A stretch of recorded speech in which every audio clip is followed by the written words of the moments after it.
Good afternoon from Bali, everyone. It's Anifa Menon from hearthealthbrainhealth.com, encouraging healthy grieving and mindful actions. Today, I wanted to talk a little bit about this whole soul evolution or soul discovery and this whole know thyself idea.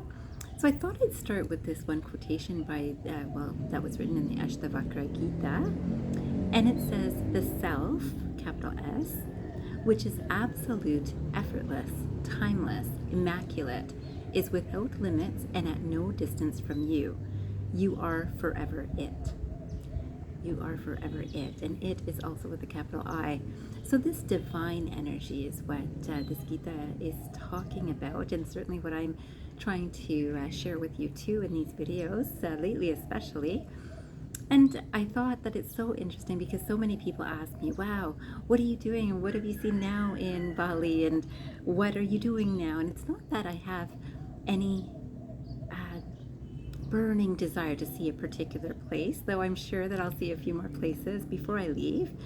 Yet, there is something about being in a space that is very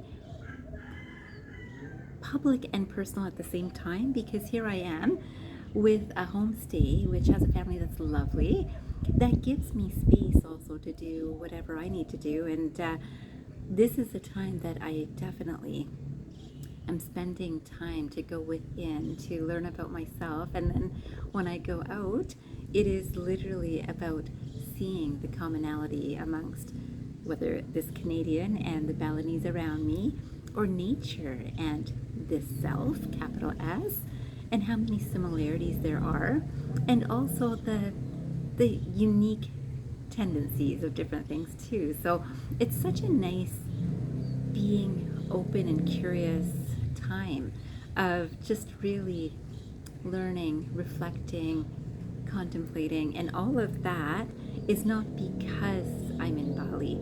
As you know, I had wanted to work here, and I'm actually thanking the universe for not being able to at this time, because there's so much that I am able to do. There's so much that this experience of being and existing and awareness of all that is and being part of all that is really my deeper passion, I guess. It's maybe all of our deeper passions at some point. And usually people wait until things are kind of on track in every other aspect of their life, and then they could go a little bit deeper into their life, because, you know, day-to-day things, responsibilities have to be tended to, and then we can go deeper. And I thought for that reason and that thinking, I would share this quote too. It says, feed the soil, not your plants. Feed the soil, not your plants. And that's by Charles Dowding. The soil is, what is it you are growing in?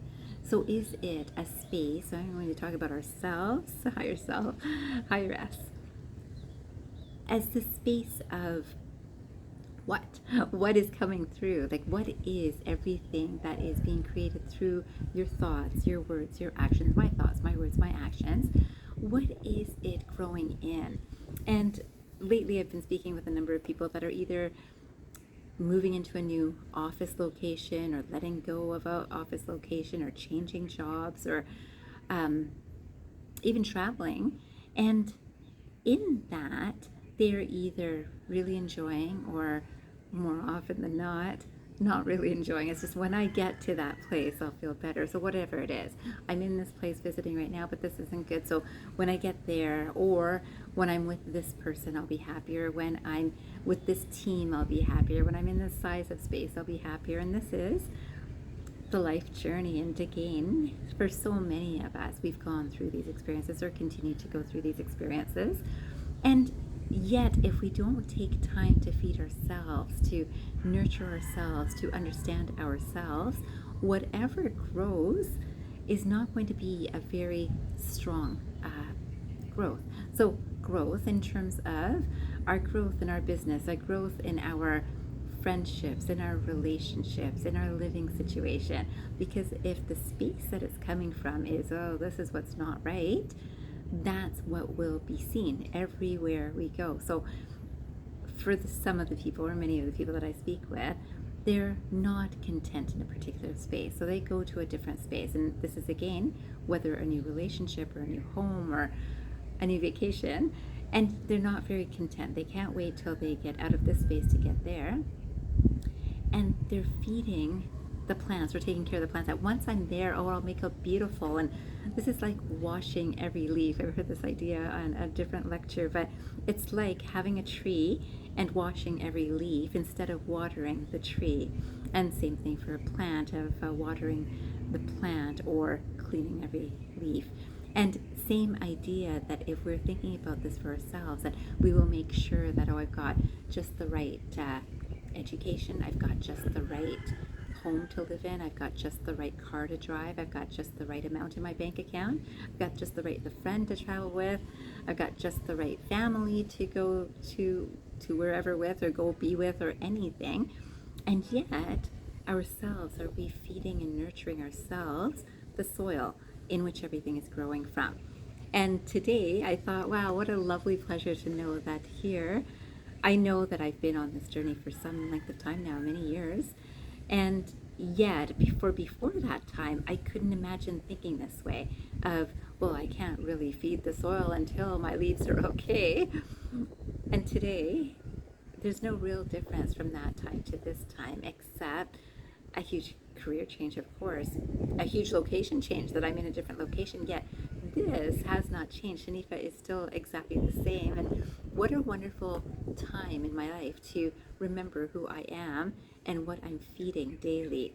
And I would encourage this for all of us, because once we know what we're feeding, who we really are, ourselves, our higher self, and you will be different than someone else. Do not aspire to be like someone else. I know I've made the whole video about imitation, and it's great to be inspired by something, but then be yourself, be the best of you in that intention of, I really like this, and make it your own. So this video too is about making it your own by first understanding yourself.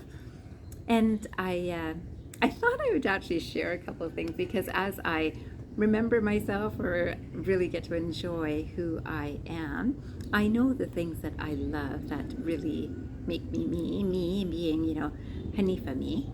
And of course, the soul energy is feeding this. And at my best, I love laughing. Like again, whether at my best or not my best, but I will say I love laughing. But in my best, I find lots of things amusing, and from very, very small things to big things. And so here, I don't know if I've mentioned that in Bali, one of the things that amuses me regularly is that, I have an iced tea daily, or regularly. The homestay owner makes me one, and I call it iced tea because that's what we call it in Canada, or perhaps North America. And here, they'll call it este. Now, it's so funny to me that it's like este, and I think it's iced tea, right? And I always, today is a very different time than maybe a couple of years ago when I was here and I heard this for the first time, which was really amusing to me. Even seeing the word taxi on taxis, where I see it spelled T-A-K-S-I. And I think, oh no, these people think that they're learning English, and then they'll get to a Canadian school and they'll be told that no, taxi is T-A-X-I, and iced tea is iced, T-I-C-E-D-T-E-A. And I thought, oh no, that's so not right. And it's taken me this long to recognize that, wow, in Bali they do understand that that's not the English spelling of it. That's not the Canadian spelling of it. That's the Bahasa spelling of it, even though using the alphabet as we would see it when we're seeing it in English language. And so I thought that was very amusing to me to discover that. I was so amused and so concerned about these children that will go to Canadian or North American schools and actually know for the first time that, wow, this is how it's spelt over here. But I do think a lot of people actually know these things here already. And so it's, again, almost like learning two languages at once, which, of course, here I'm starting to learn a little bit more Bahasa, and thank you to the friend who recommended an app that is really useful. And then I also want to talk about something else that's happened recently that I've been holding on to share with you. And because I'm coming back to the Hanifa humor, which, again, for some people is totally not humorous, but for this mind, it really is humorous. I was visiting a friend recently, and he's not very well, and so I just decided to push on a pressure point to see if that was tender, if it was hurting, because often you can see that, yeah, something needs to be done in that. And I could kind of tell that he was in that sort of space. And just out of curiosity, because I can say, yes, I've done this with relationships, I've also checked their pulses, and sometimes I just do it out of curiosity because it just shares some information in depth with me, and I like that. So and I, of course, wanted to see, does this point hurt? Now, I happened to be sitting on the floor, and this person was sitting on a chair. And as I pushed on this point, I was looking down and pushing on this point. It was on his foot, and suddenly I heard this, "Suck it." Suck it. And I was like, what? I look up, and you can imagine if I'm sitting across from someone who's sitting across from me, and I'm, my head level is at their knee level because I'm at the floor, and someone's saying, "Suck it." And I thought, okay, and yet there were only serious faces. And so I finally said, does that mean pain? That's painful? And so I kind of got this agreement. And I just had to share with all the people there that you do know that in Canada, if someone says those words, it might mean something different, especially in this setting. And I just think it's so funny that now when I hear that term, and I do hear it by various people, if they might hurt themselves or feel something painful, and they'll say, "Suck it," and either they're asking each other, does that hurt, if they've hit something. And now I recognize that that's what it means. Is that painful? I have to tell you, it is different. To me, of course, this mind goes automatically into English, and I have to tell you, of all the words that I've heard here and the timing that I've heard them and trying to understand them, that was the most unique experience so far. So that to me so far has been very, very entertaining, and these are the things that entertain Hanifa mind. And so I finally came across this quotation that I also wanted to share with you too, and this is by Horace Mann, and it says, "The living soul of man, once conscious of its power, cannot be quelled." And I can tell you that in my best times, my laughter cannot be quelled. So I know that so many times in Canada, there have been times that I've either been with friends, or I've been with clients in my clinic setting days, and or I've actually had phone consultations or video consultations with people when I was in Canada. And I'm sure that could happen now too, in terms of just speaking with friends. But I can burst into a wave of laughter, and it can be about something so little, so small. And I have to tell you, it feels fantastic. And luckily, those that know me know that this is who I am.